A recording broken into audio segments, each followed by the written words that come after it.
Good evening, all of you. And today a very special person is here, Kanika Goyal, and she has secured 9th rank, All India 9th rank. And since the result is out, she is so much engaged, phone pay phone. And she has taken time. I said, students want to meet you and want to share, like you share is your strategy with her. So I most probably, she has a program tomorrow in Sunset TV. Okay, so here is she, and I don't think we should be wasting much time. So first of all, congratulations on behalf of all of us.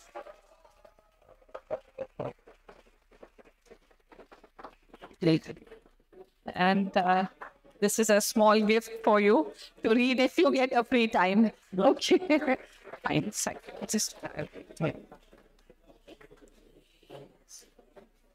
So now Kanika is here. Please take the tips if you want. Yes, Kanika, if you have any message, you can give to them. You can just put it in. Yeah, Ahmed. So message to you all would be that it's consistency, it's confidence, smile, perseverance, and luck that works. So being here, I can't say whether I deserve to be here or not, but I ensure that I do my best for the goal which I had set so early in my life, with the dream which I had set for myself. Just work harder. Even if you don't make it to civil services, you can make it to some other sphere. So every person is unique, as Dr. APJ Abdul Kalam do put it. We are unique in our own self, and we don't have to be like somebody else. So just ensure that you do your best for yourself. You are ensuring, Aristotle की एक analogy है, potentiality actuality वाला एक relation होता है. उसको मैं बहुत relate करती हूँ कि हर एक बीज में एक पोटेंशियल है एक पेड़ बनने का. सो और जब वो पेड़ बन जाता है वो एक्चुअलिटी में कन्वर्ट हो जाता है. तो convert your potentiality to the actuality and that would work.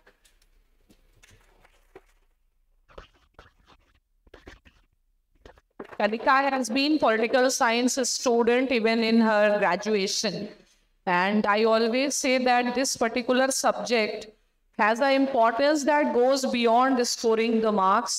It makes a very positive impact on the personality.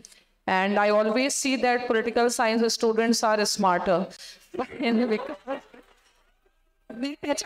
इसका सोशियो होगा, इसका मतलब इसका पॉल साइंस होगा, ये इसके बस का नहीं है पॉल साइंस, ऐसा लगता है उसे. ठीक है. So I think it's very important if whatever thinkers you read, if you can imbibe. मतलब यही तो knowledge है. That is like if you can imbibe, you can learn a lot of things from these philosophers. So if you have any questions you want to ask, because आपके questions रहेंगे तो she will be also in a better position to answer, because बाकी तो सब काफी general रहता है. Does anybody want to ask question? Yes. Otherwise, आप बता दीजिए. Yes. ये दे दीजिए mic Vaishali. I covered it from PSIR only. So for PSIR to say, IR वाला portion I did it from ma'am's notes. उसके बाद crash course से मैंने उसे relate किया.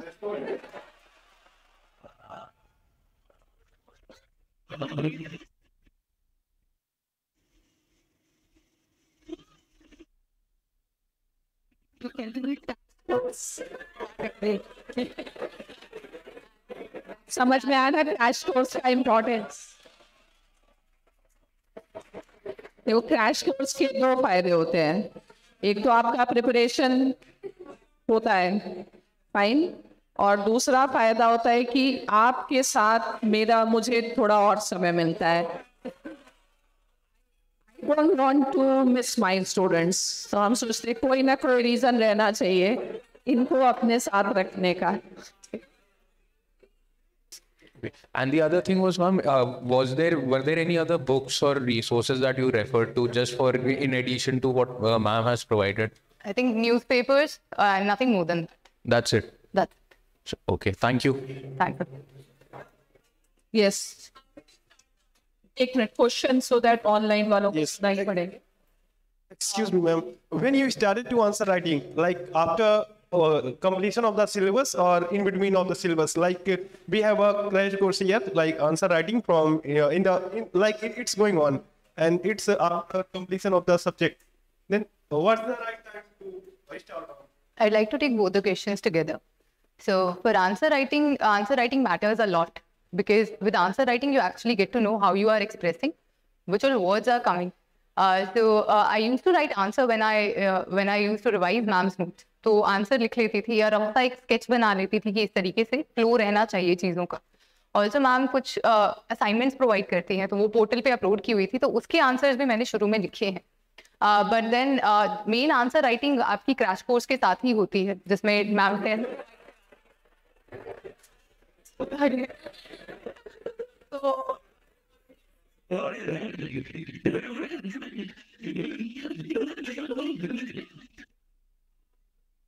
चलिए और yes First of all, ma'am, congratulations to you.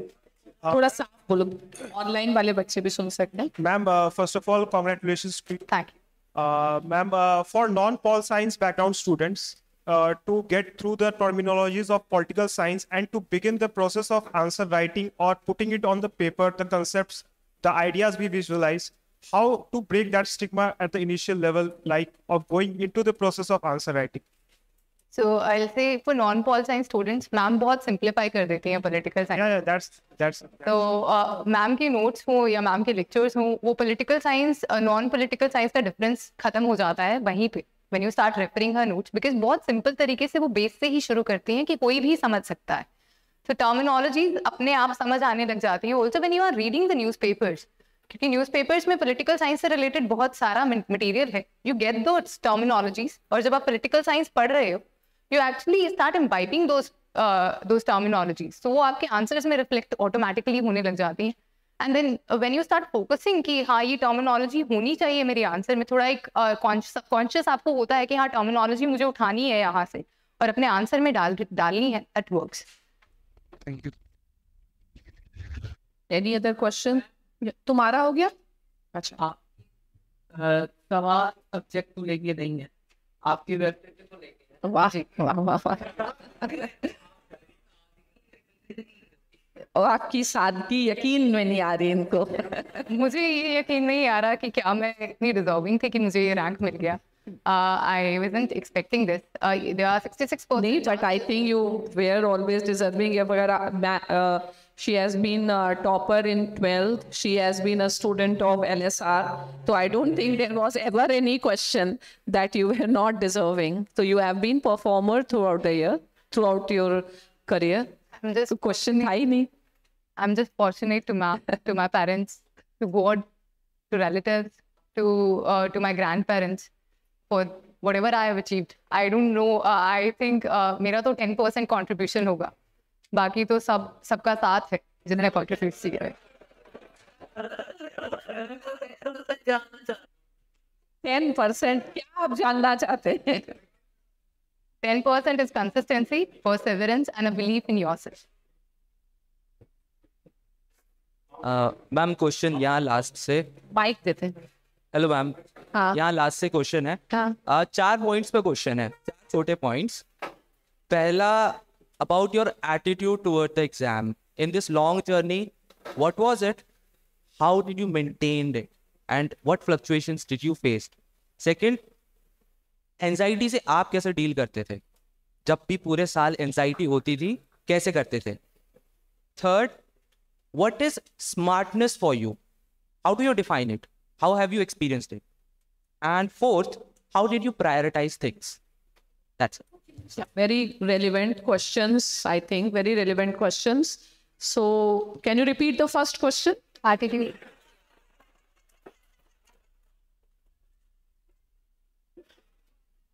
Yeah, but I think these are the common concerns. Yes, please. Yes, चार नहीं, आप एक एक बोले जिससे कि आंसर मिस नहीं हो. First is attitude. Your attitude in this whole journey. Attitude towards the exam. To define it, I'll say I told myself, Kanika, you are not born to stop. So that was my attitude towards the exam. And I'm born to conquer, to fly high and high. And this was one of the feats that I had decided for myself in my life, that I'll be an IAS officer. Whenever someone used to ask me, I didn't say I want to be an IAS officer or I aspire to be an IAS officer. Rather, I said that I will be an IAS officer. Wow. So this was the attitude that I had imbibed in myself. Anxiety से अगर anxiety होती थी, तो I think my mother's hug used to solve it all for me. और अगर ज़्यादा हो रही है तो पापा के साथ राइड पे निकल जाती थी, तो उससे anxiety अपने आप फेड हो जाती थी. आपका थर्ड क्वेश्चन क्या था? Smartness. What is smartness for you in this preparation? Smartness in the preparation.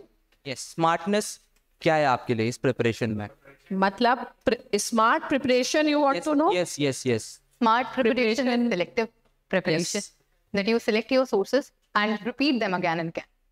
Also, you know where and which thing is going to work as a value addition for you. ये नहीं है कि आप बहुत एक book पूरी आप पढ़ रहे हो क्योंकि उससे आपने 4 पॉइंट उठा के वैल्यू ऐड करना है. Smartness is CB analysis which I call, that is cost benefit analysis करके आपको हर सिचुएशन का चलना है. Even decisions you are making in your life and specially for this preparation, एक CB एनालिसिस को रखिए कि कॉस्ट बेनिफिट रेशियो क्या रहेगी इस चीज की जो मैं करने जा रही हूँ, and that defines smartness. And your last question please. Prioritization in life. Prioritization means GS, optional, या work, क्या prioritize? Yes. Prioritization in life in general or in exam, because you are managing the exam as well as your life together. Managing life and exam मतलब पढ़ाई और बाकी social और बाकी चीज, जैसे इनका ज्यादातर टाइम थोड़ा सोशल मीडिया पे चला जाता है. व्हाट्सएप एंड ऑल को कैसे मैनेज करते हैं? बंद करके. अच्छा, बंद करते हैं. Yes, I think social media जितना बंद किया उतना अच्छा है. What it's very disturbing all the time. Yes, inka mic liyo. You want to just share some experience of interview? Any questions? How was the environment? Whose board it was? I had Lieutenant General Shri Raj Shukla sir's board. The environment was very cordial. A few of the members were also smiling, but I was a lot anxious that day. Also, I was not health के तौर पे भी इतना सही सा नहीं लग रहा था, थोड़ा अजीब सी फीलिंग आ रही थी.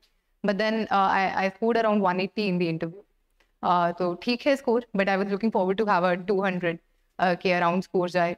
But अब रैंक 9 आ गया, बहुत कुछ नहीं चाहिए. कुछ ऐसे मतलब इंटरव्यू का कुछ स्पेशल प्रिपरेशन तुम्हें लगता है किया जाना चाहिए, या let it go जो डेली है अपना न्यूज़पेपर, या anything special that person should do? As I said, I was looking forward to increase. So in interview, I had the matrix for all the papers I need to increase my marks in, and interview was also one of them. So I scored around 160 and I was looking for 200. So 40 marks को मुझे bridge करना था. And I divided the things. Haryana, I'll be preparing it. I used to have discussions regarding Haryana. Then current affairs, there was a group of students with whom I was connected. So I used to discuss current affairs with them. PSIR also I discussed, revised the notes and all. And मतलब ये interview का preparation आपको करना पड़ेगा, क्योंकि interview में आपको बोलना है वहाँ जाके बोर्ड पे, आप किस तरीके से अपने आप को प्रेजेंट कर रहे हो. इंटरव्यू से पहले मेरे रूम में शीशा नहीं होता था. अच्छा. क्योंकि शीशा भी डिस्ट्रैक्टिंग हो सकता है. तो इंटरव्यू के time I got a mirror in my room. तो उसके सामने बैठ के भी प्रैक्टिस करो, आप कैसा बोल रहे हो, कैसा लग रहा है, इज इट आप फंबल तो नहीं ज़्यादा कर रहे हो, आप ये तो नहीं दिखा रहे हो कि आप एक सही तरीके से एक एडमिनिस्ट्रेटर नहीं बन पाओगे अपने जिस तरीके से आप अपनी बात रख रहे हो उसके through. So all that preparation, आपकी पर्सनैलिटी पे आपको काम करना होता है, आपके सब्जेक्ट पे काम करना होता है, डाक पे काम करना होता है, हॉबीज जो आपने लिखी हैं उन पे काम करना होता है. It requires holistic preparation. Normally मुझे लगता है कि स्टूडेंट्स के इश्यूज रहते हैं how to revise the things, है ना, कि रिवीजन कैसे, सिलेबस बढ़ता जाता है, नॉलेज. तो anything on that you want to tell? Revision strategy. Notes बनाइए रिवाइज करने के लिए. बताया बनाने की. ओ भैया भी पकड़े. उन्हीं पास की है। नोट्स बनाइए एंड रिवाइज करिए। नोट्स भी नहीं पढ़ पा रहे हो तो इंडेक्स ले लो। मैम की लेक्चर का एक इंडेक्स था मेरे पास।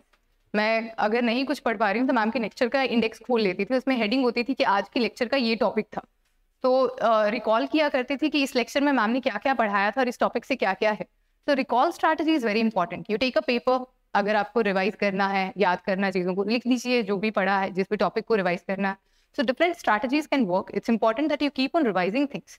लक्ष्मीकांत जितनी बार रिवाइज करनी है उतनी बार करिए। फंडामेंटल्स ऑफ ज्योग्राफी टू से, अगर मैं एक जीएस का एग्जाम्पल लूँ, वो बुक मतलब एक बड़ी टिपिकल सी बुक है और बड़ी एक सेंट्रल बुक है, और लेकिन उस बुक को जब आप समझने जाते हो तो 4-5 बार तो उसे समझने में ही लग जाता है। तो 10-11 बार उसे मैंने शायद रिवाइज किया होगा। तो इसी तरीके से revision is a very strategic thing, और आपको करनी होगी अलग अलग तरीकों से। एक तरीका नहीं काम करना। ये नहीं है कि एक नोट्स बनाए वो नहीं पढ़े जा रहे। नोट्स को पढ़िए अगर आपने बनाया है, you have invested your time in that. But अगर रिकॉल आप दूसरे तरीके से कर सकते हैं, इंडेक्स के थ्रू, एक प्लेन पेपर पे लिख के, केवल बैठ के सोच के कि आपका आंसर कैसा होगा, that also works towards revision I think. And like prelims, क्या प्रीलिम्स है? प्रीलिम्स इज वेरी डायनेमिक, मतलब पैटर्न कीप ऑन चेंजिंग, तो वो सबके लिए चेंज हो रहा है ना। फिर भी मेरे हिसाब से बेस अप्रोच तो वही है, आपको बेसिक पढ़ना चाहिए, आपको करंट पढ़ना चाहिए, और डिफरेंट क्वेश्चंस एक्चुअली इमेजिन करके या प्रैक्टिस जितना ब्रेन स्टॉर्मिंग करना चाहिए। But now Kanika will take. Prelims के लास्ट दिनों में अगर आप प्रीलिम्स अपीयर होने जा रहे हो और रिजल्ट आ गया तो प्लीज टॉपर टॉक्स मत देखना। न्यूज़पेपर्स में भी टॉपर्स की वो ना देखना कि क्या छपा है, कैसे है, because that creates a lot of anxiety.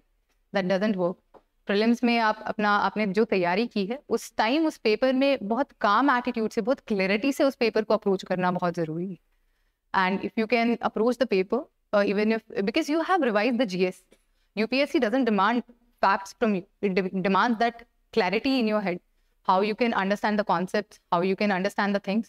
और अगर आपने उन्हें समझा है तो प्रीलिम्स में अगर आप काम माइंड से जा रहे हो तो आप उसे टिक करके, एलिमिनेट करके, अलग अलग ट्रिक्स लगा के चीज़ों को सॉल्व कर सकते हो। वो मैंने रियलाइज किया 7 महीने एक बार प्रिपेयर करने के बाद प्रीलिम्स के लिए, और 5 दिन में प्रीलिम्स निकाल के, और जो 5 दिन में निकाला उसमें 7 महीने वाले से ज़्यादा मार्क्स आए। तो अलग हो सकता है, बट येस प्रीलिम्स को लाइटली नहीं लेना है। प्रीलिम्स में काफ़ी बच्चे रह जाते हैं, तो प्रीलिम्स के लिए आप जो सोर्सेज यूज़ किए हैं उन्हें स्टैटिक रखिए और उनको आप रिवाइज करते रहिए। अगर पूरी रेफरेंस बुक्स या फिर सोर्सेज पॉलिटिकल साइंस फिर कितनी या फिर नहीं? I didn't refer any source for political science other than crash course. I had my honors in political science, तो जो कॉलेज के नोट्स थे उनमें से मैंने हाईलाइट कर लिया था और दोबारा फिर उन्हें टाइप करा लिया। मैं नहीं बोलती हूँ, बच्चे पूछते तो बताना होता है। पहले ये हो जाए, इस पे आपको बिल्कुल कमांड दो, तब आप एक्स्ट्रा पढ़े। जब यही नहीं हो रहा, एक्स्ट्रा पढ़ना इंपॉर्टेंट नहीं, जो पढ़ा उसका यूज कर पाना इंपॉर्टेंट है। तो अगर यूज ही नहीं कर पा रहे तो पढ़ के आई डोंट थिंक कि कोई फायदा। और ये सब्जेक्ट कैसा है, कंसेप्ट आया तो एक ही बार में आएगा, किसी और बुक में कुछ और एक्स्ट्रा नहीं होगा। और बहुत फैक्ट्स की तो वैल्यू नहीं है ना, कॉन्सेप्ट की वैल्यू। अगर कॉन्सेप्ट समझ में आया तो देयर इज नो नीड। आप प्रिपरेशन में खुद ही यू हैव टू से नो कि इसके बियॉन्ड नहीं देखना है, वरना आप कवर नहीं कर पाओगे चीजें। बैलेंसिंग इज वेरी इंपॉर्टेंट, क्योंकि आपको you will have to do justice with your GS paper also. ठीक है, तो अगर आप डेप्थ में जाओगे तो आप एक्सटेंशन में नहीं जा पाओगे। तो प्रैक्टिकल होना बहुत जरूरी है, और साथ में कॉन्फिडेंस कि आप मुझे समझ में आया ना, दिस इज जैसे आप पढ़ा दिया मान लीजिए इंडिया चाइना, तो तुम्हें खुद को ये मेंटली समझाना पड़ेगा कि I will be able to handle any question, क्योंकि अल्टीमेटली माइंड और आपका जो कॉन्फिडेंस है वो रोल प्ले करता होगा। व्हाट डू यू से? I totally agree with you. खुद को आपको समझाना पड़ेगा कि इतने से मेरा बहुत, I can do more than what I have learn. उसी से कितना हम नेटवर्क कर सकते हैं, कितना हम उसको और ज़्यादा प्रोजेक्ट कर सकते हैं, वो सब मतलब स्किल भी है ना, पढ़ना से भी ज़्यादा स्किल इम्पोर्टेंट। मैम के बेस के बाद आप स्मार्ट वर्क कर सकते हैं, बिकॉज मैम आपके कॉन्सेप्ट्स क्लियर कर देती है। उन कॉन्सेप्ट्स को आपको दूसरी बुक्स में नहीं ढूंढना पड़ता। अब आपको समझ आ जाता है कि ये ऑथर अगर ये बुक लिख रहा है तो इस बुक में ये निकलेगा। आप बुक का नाम उठा सकते हैं, ऑथर को उठा सकते हैं और अपने आंसर्स में डाल सकते हैं, स्मार्ट वर्क हो जाएगा। आपका क्या? What was your approach towards newspaper and current affair magazines?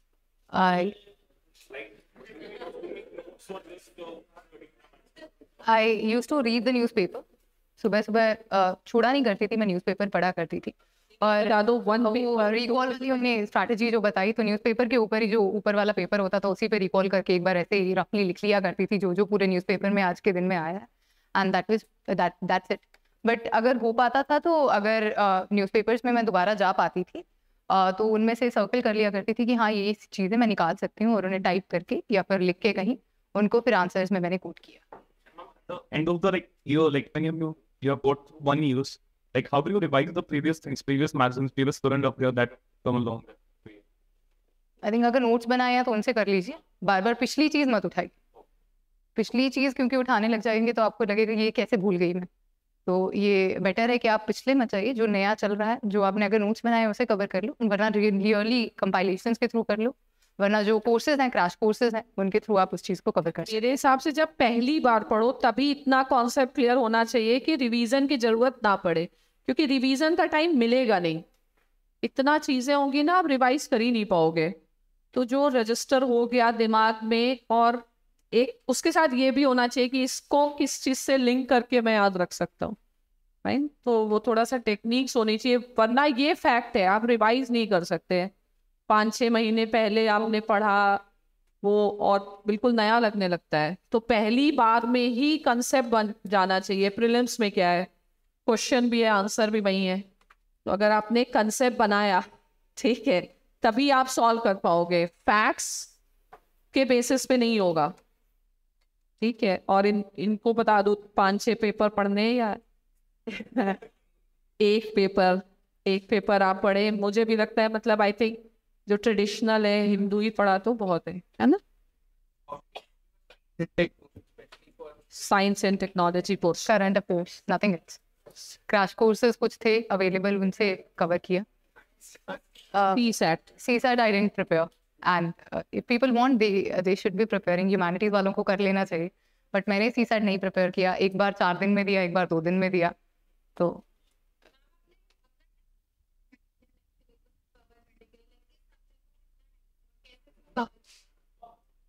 Subject I think you mean to say GS and optional या सब्जेक्ट, मतलब हिस्ट्री, ज्योग्राफी, ऐसे बन। GS में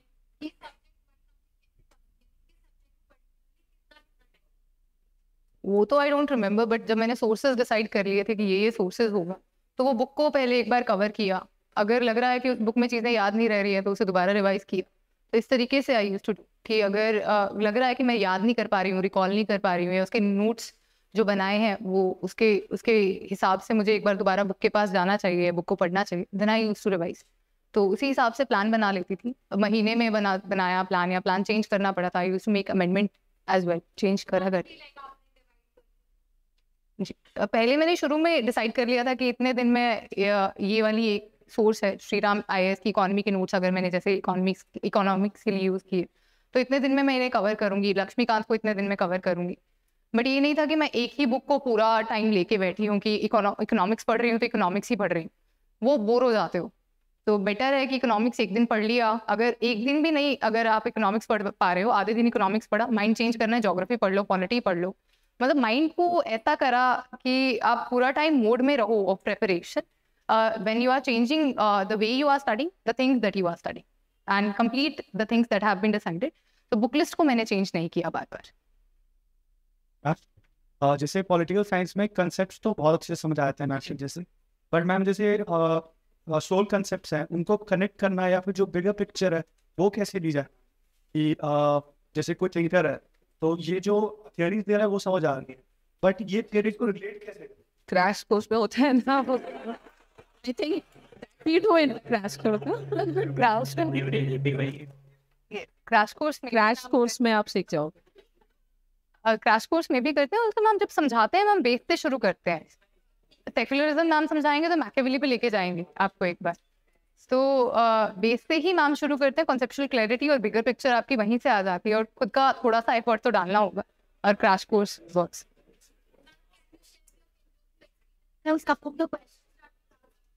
One or two questions in interview which you remember? Questions were diverse.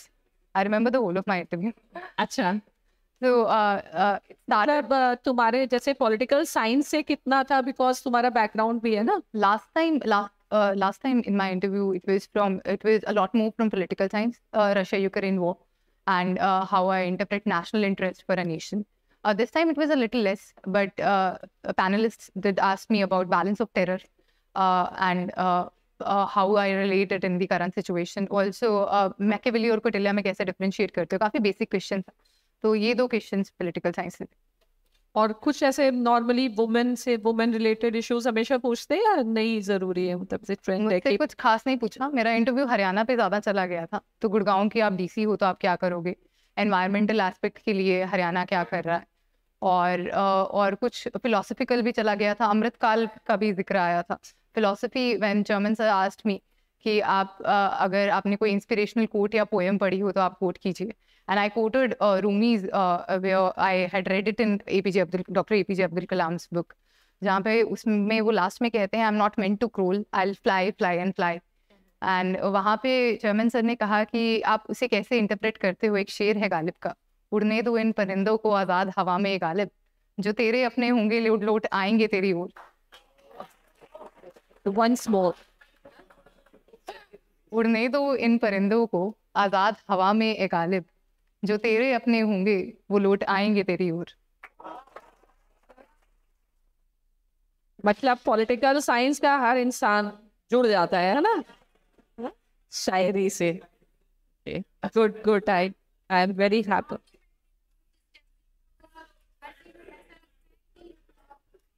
Consistency, how to maintain consistency, because every day ऐसा कोई ना कोई issue हो जाता है, या तो डिमोटिवेट हो जाता है या तो हेल्थ इशू आ जाता है, तो मतलब थोड़ी प्रॉब्लम्स तो होती है। तो आप कैसे टैकल करती थी? या आप जब आप ये प्रिपरेशन शुरू करते हो, जब कोई भी जर्नी शुरू करते हो, बिजनेस शुरू करोगे, प्रिपरेशन करोगे, हर्डल्स आएंगे, एक्सेप्ट दोस हर्डल्स।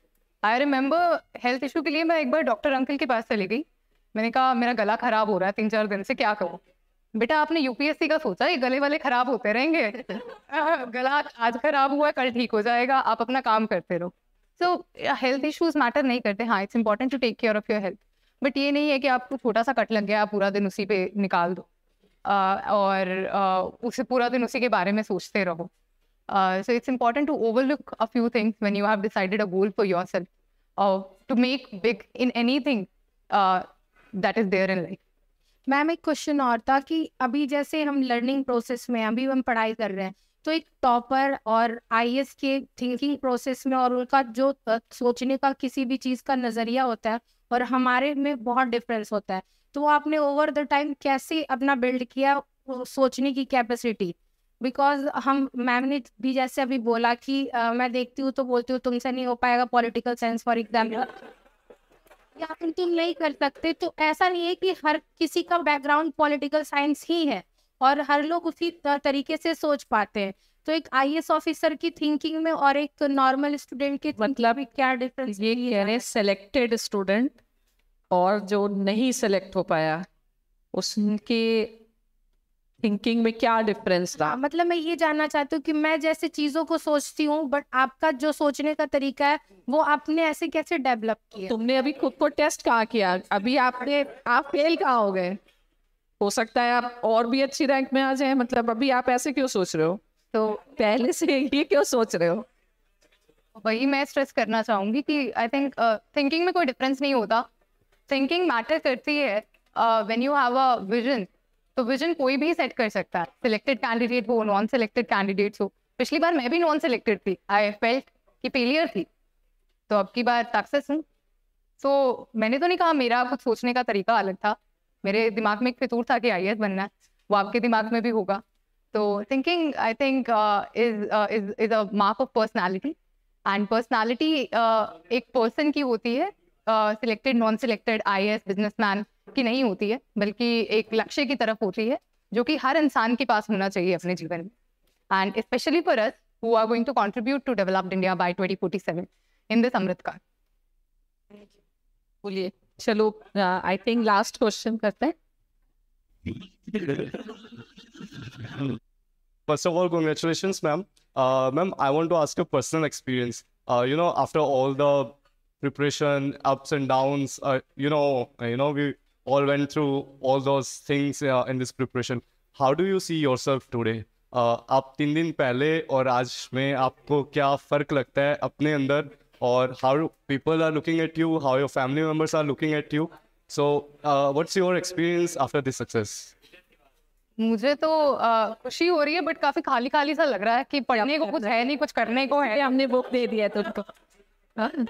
और तो आई थिंक डिफरेंस नहीं है. अब तो बस अब ये है कि एक रिस्पॉन्सिबिलिटी आ गई है, लोगों को सर्व करना है एज एन IAS ऑफिसर, और एक नया गोल डिसाइड हो गया. अब तक एक गोल था वो पूरा हो गया, अब नया गोल डिसाइड हो गया कि IAS बन के बेस्ट करना है. So that is there. Keep setting goals for yourself and that's important.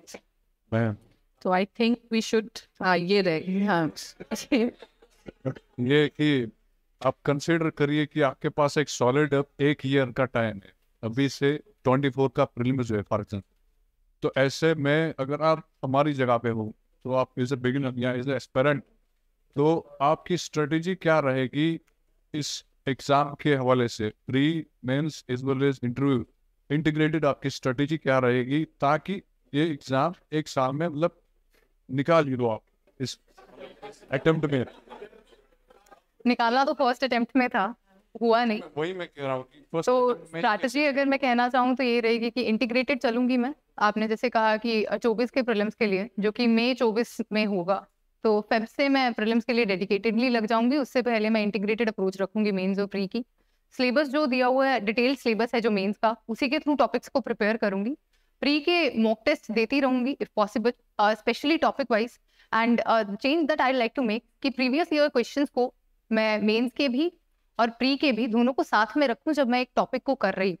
That would be my approach. ऐसे में थोड़ा अगर आप एक्सप्लेन करें कि मतलब कितना टाइम मतलब इसके लिए optional as well as GS के लिए डिवाइड करना, फिर उसी हिसाब से अपनी स्ट्रेटजीज बनाना, मतलब ये थोड़ा अगर आप एक्सप्लेन कर दें. मैं बताती हूँ तुम्हें, सिलेबस खत्म करना है, टाइम से नहीं. ये तो एफिशिएंसी भी तो लाओगे ना. तो your objective is you have 1 year time and you have to complete the syllabus. हर सारा पोर्शन टच तो करना ही पड़ेगा, और उसके बाद फिर रिवीजन के लिए चाहिए. मेंस में से बहुत सारे क्वेश्चंस होते हैं जो कम्प्लीटली ब्लैंक कर देते माइंड को, कि पहली बार ही देखा है ऐसा. तो उस क्वेश्चन को कैसे हम टैकल करें उस समय में, लिमिटेड टाइम में. आप क्रिकेट खेलते हैं? क्रिकेट खेलते हैं आप? हाँ, क्रिकेट खेलता हूँ. बॉल आती है? यस. एक ओवर होता है, मुझे इतना आइडिया नहीं है. तो उसमें जितने भी बार आपके पास बॉल आएगी वही आपका पेपर है. एक बॉल में आपका क्या पता 6 भी लग जाए, एक में आपका 1 बने, एक में 0 भी मतलब लगे भी ना. तो उसको एक बॉल की तरह देखना है. आपके पास थ्रो की गई है और आपको अपना बेस्ट देना है. अगर नहीं आता है तो उसे अटेम्प्ट फिर भी आप करके आओ. मेरा तो ये था कि मैं लिखा करती थी, कुछ भी लिखूं, मैं पेपर खाली नहीं छोड़ना. अच्छा, पूरा पेज भर के आए या फिर वर्ड लिमिट?